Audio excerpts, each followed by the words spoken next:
Okay, good morning, everyone. Sir, good morning. Secretariat, please. Sir, good morning. Welcome to today's BAC meeting. Today is December 13, 2023, Wednesday. For the determination of the quorum, kindly acknowledge when your name is called. For our Vice Chairperson, M. Gen. Ricardo Sibanayat, sir, good morning. Present, good morning. We also have Engineer Jaime Cosep, our regular member. Good morning. Good morning, present po. And also, we have the provisional members, the end user representative from ANS. Good morning. Also present in this meeting are the members of the BAC Technical Working Group as well as the BAC Secretariat.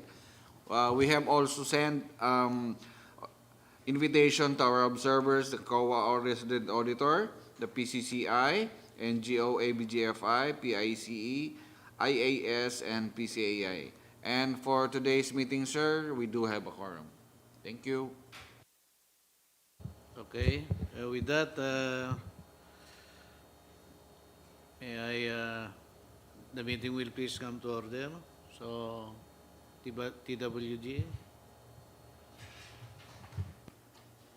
Sir, good morning. For our first agenda for today, we have under 2.1, the submission and opening of bids for the procurement of Workstation for AMHS at Philippine ATM Center and remote sites and CMS operator sites with bid number 23-056-11 Bravo with an ABC of 4,994,600 pesos, an ANS project, sir. And for this project, Mr. Chair, we have one submission. And before we start, Mr. Chair, may we request the bidder representative to join this meeting? Thank you. Yes, please.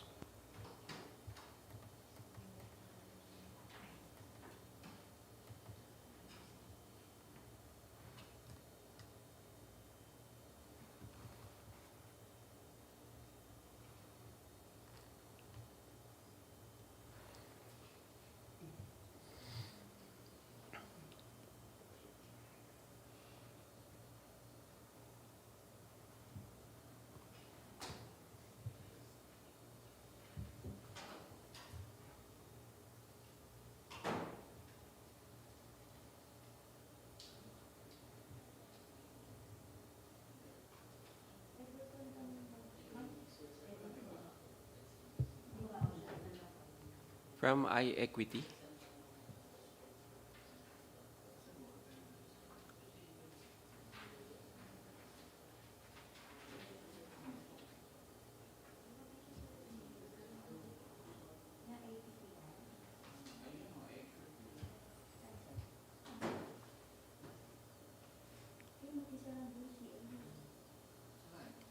Mr. Chair, according to our secretariat, the bidder representative is not available physically, yet TWG recommends that we continue with the bid opening. Please continue. Thank you, Mr. Chair. So the submitted bid of iEquity Technologies Corporation, stamp received by the Secretariat today at 8:47 a.m. The envelope is signed and sealed.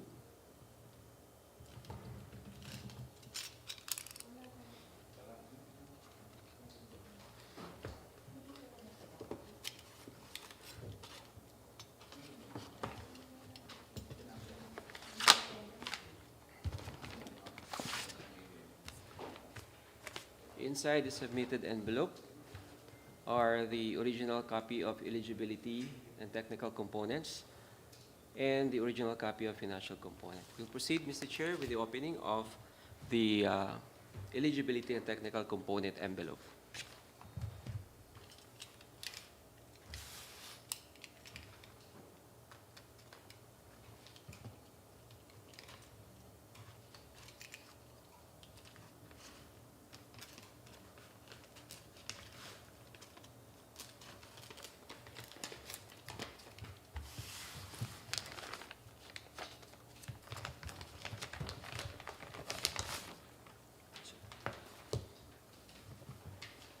Submitted document has pagination and signature on each and every page, as well as index tabs.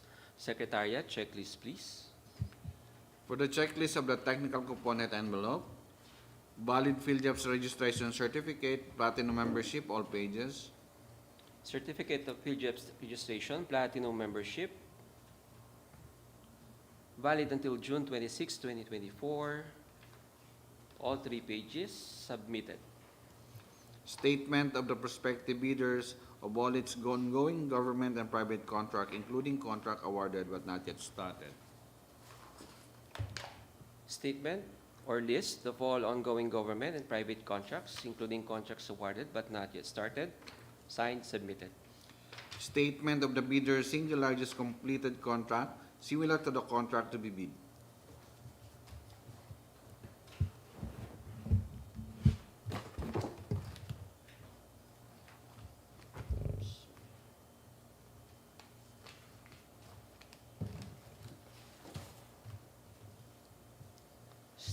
Statement of single largest completed contract.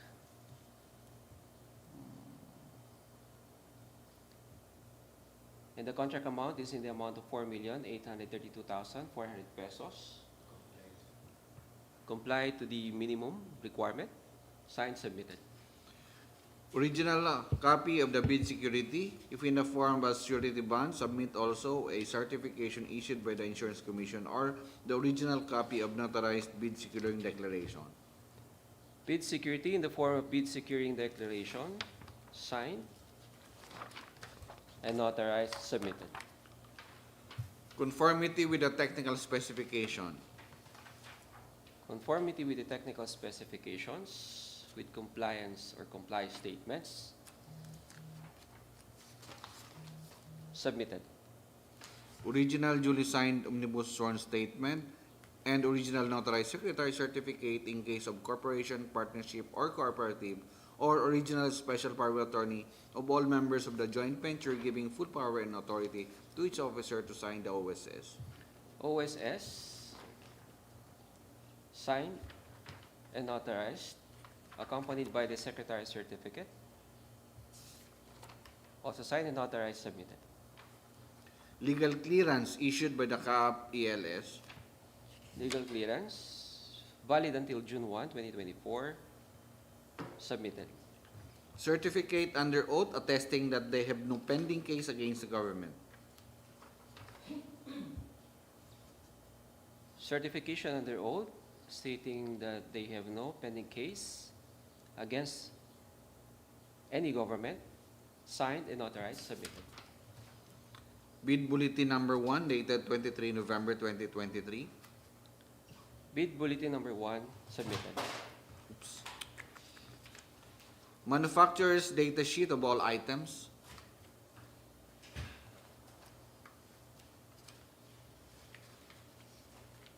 Data sheet, submitted. The prospective bidder's computation of net financial contracting capacity or a committed line of credit from a universal or commercial bank in lieu of its NFCC computation. NFCC and the computed amount is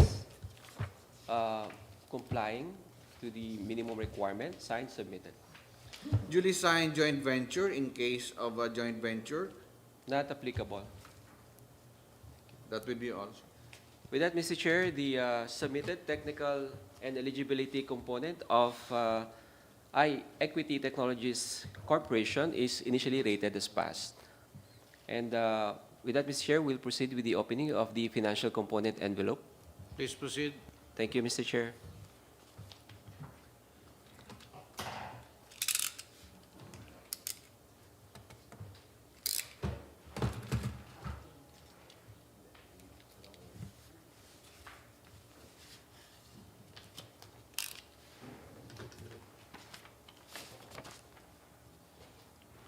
The submitted financial document has pagination, signature, and index tabs. Secretariat, checklist, please. Checklist for the financial component envelope. The original and duly signed accomplished price schedule. Price schedule, signed, submitted. For foreign bidders claiming by reason of their country's extension of reciprocal rights to Filipinos, certification from relevant government offices stating that Filipinos are allowed to participate in government procurement activities for the same item or product in their country. Not applicable. Certification from the DTI if the bidder claims preference as a domestic bidder or domestic entity. Not applicable. The original of duly signed and accomplished financial bid form. Financial bid form, duly signed and accomplished, and the financial bid is in the amount of 3,815,200 pesos. Again, the financial bid is in the amount of 3,815,200 pesos No discount. without discount and below the ABC submitted. With that, Mr. Chair, considering the financial bid of iEquity Corporation is below the ABC, the financial bid component is initially rated as, sorry, as passed. And shown on the screen, Mr. Chair, is the summary of the submitted bid for this project, Mr. Chair. And for the TWG recommendation, Mr. Chair, would like to recommend the conduct of bid evaluation to determine the completeness and ascertain the any arithmetical corrections of the submitted bid, Mr. Chair. Motion, Mr. Chair.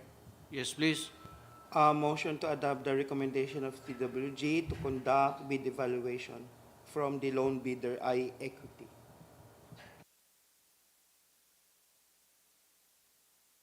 Second the motion.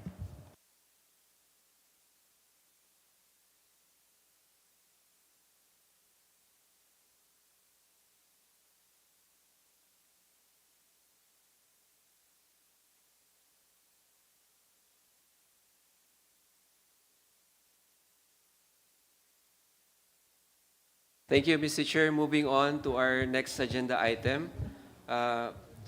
For agenda item 2.2, the purchase installation of runway edge lights, circuit 1, fixtures and accessories at General Santos Airport under bid number 23-052-11 with the ABC in the amount of 10,192,262 pesos and 1 centavo.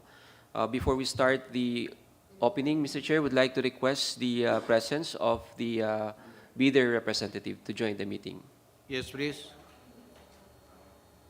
ADMS ba to? ANS? ANS project, Mr. Okay. Chair.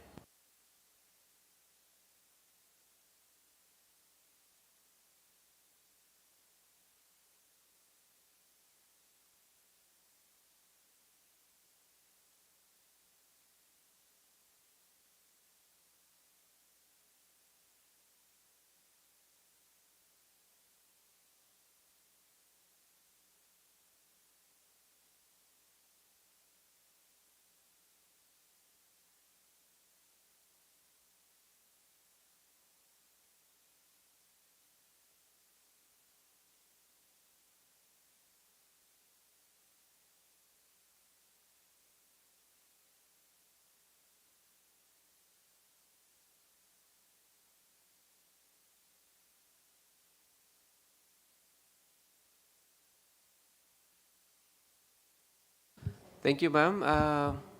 We are pleased to have you in this meeting, ma'am. Kindly identify yourself, ma'am. Good morning, everybody. I'm Shirley Laguna of Evercon Builders.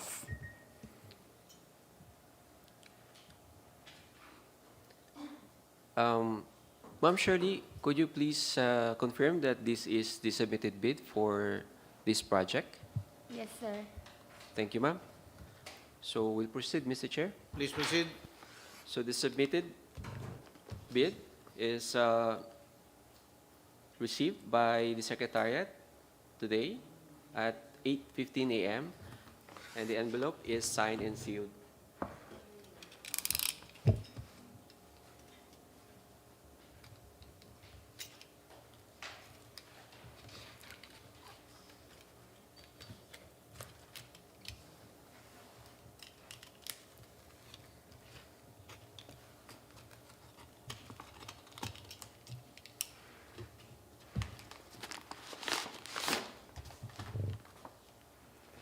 Inside the submitted envelope are the financial component envelope and original technical component envelope. We'll proceed with the opening of the original technical component envelope.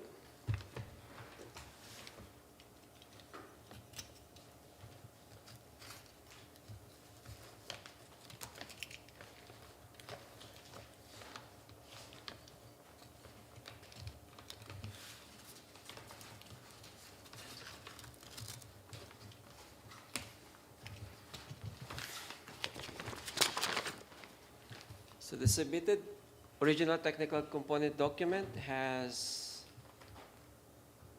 pagination and signature on each and every page as well as index tab. Secretariat, checklist please. For the checklist of the technical component envelope, valid field jobs registration certificate, platinum membership, all pages. Certificate of field jobs registration, platinum membership, valid until November 17, 2024. All 3 pages submitted. Statement of the prospective bidder of all its ongoing government and private contract, including contract awarded but not yet started. Statement of all government and private contracts, including contracts awarded but not yet started. Signed, submitted. Statement of the bidder's single largest completed contract similar to the contract to be bid. SLCC, similar to the contract to be bid. Signed, submitted. Original copy of the bid security, if in the form of a surety bond, submit also a certification issued by the Insurance Commission or the original copy of an authorized bid securing declaration. Bid security in the form of bid securing declaration, signed and notarized, submitted. Conformity with the technical specification.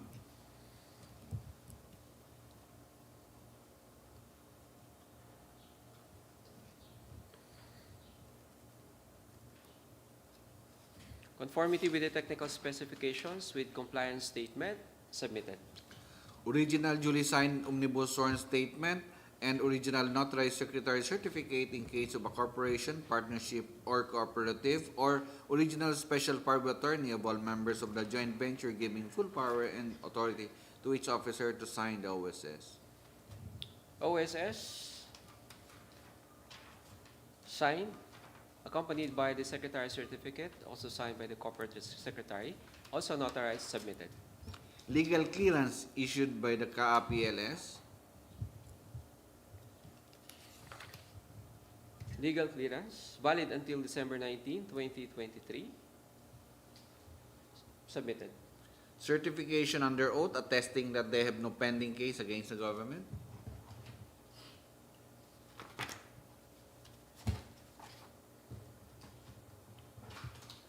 Certification under oath stating that they have no pending case against the government, signed and authorized, submitted.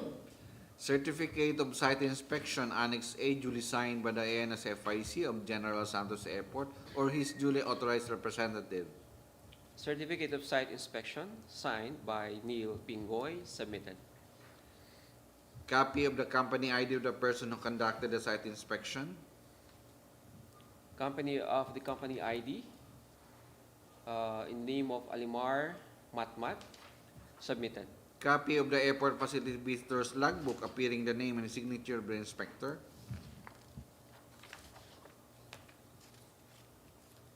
Copy of visitor's logbook with the signature of the person who conducted the site inspection, submitted. Picture of the proposed site including the personnel who conducted the site inspection together with the ANSFIC. Picture of the site with the picture of the authorized person, submitted. Single line diagram or electrical layout showing equipment devices supplied. Single layout plan for this project with the proposed single line diagram, submitted. Certificate of exclusive or authorized distributorship issued by the original equipment manufacturer of the equipment to be supplied.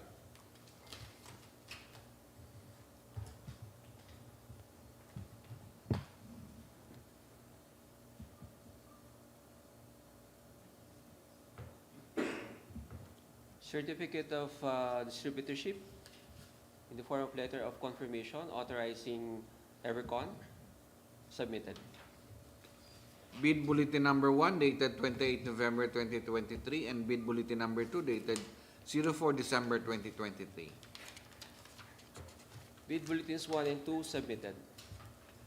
The prospective bidder's computation of net financial contracting capacity or a committed line of credit from a universal or commercial bank in lieu of its NFCC computation.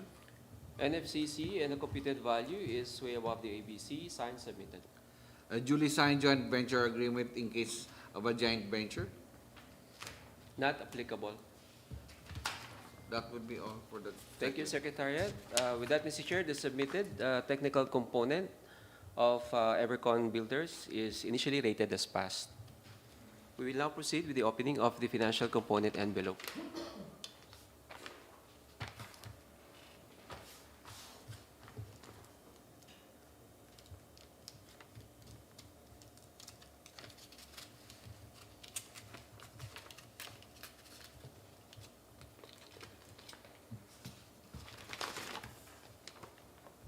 The submitted financial component envelope or the document has pagination, signature, and index tab. Secretariat, checklist, please. Checklist for the financial component envelope. The original of duly signed and accomplished price schedule.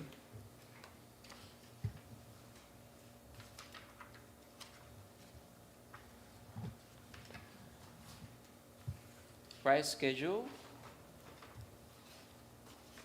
duly signed, as well as accomplished, submitted. For foreign bidders, certification from the relevant government office of their country stating that Filipinos are allowed to participate in government procurement activities for the same item or product. Not applicable. Certification from the DTI if the bidder claims preference as a domestic bidder or the domestic entity. Not applicable. The original of duly signed and accomplished financial bid form. Accomplished financial bid form, which is also duly signed, and the financial bid is in the amount of 10,178,885 pesos and 81 centavos. Once again, the financial bid is in the amount of 10,178,885 pesos and 81 centavos without discount and below the ABC, submitted. And the financial component submitted by Evercon Builders is initially rated as passed. Mr. Chair, as shown on the screen is a summary of the submitted bid proposal for this project. And TWG recommends the conduct of bid evaluation to ascertain the completeness of the submitted bid and to check whether if there is any arithmetical correction in their financial proposal. Thank you. Motion, Mr. Chair. Yes, please. Motion to adopt the recommendation of TWG for the conduct of bid evaluation for Evercon Corporation, sir. I second the motion, Mr. Chair. Hearing none, motion is approved.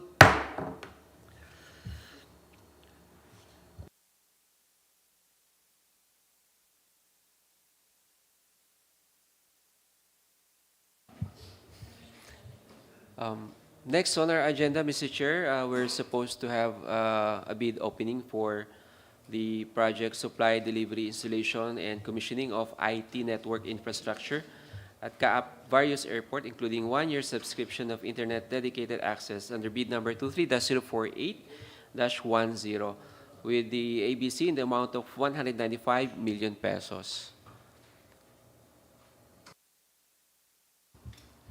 Mr. Chair, we already published a notice of postponement, and I believe we also have the bid bulletin rescheduling the submission and opening of this bid to December 20.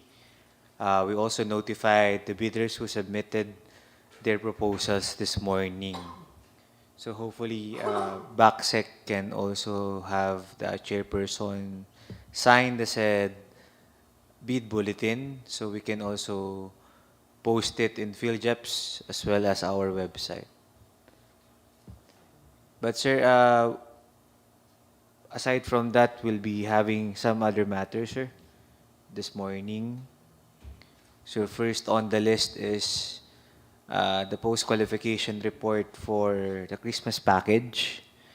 And second and third are the post-qualification report of areas 10 and for NCR for security services contract, sir. Okay. The first other matters.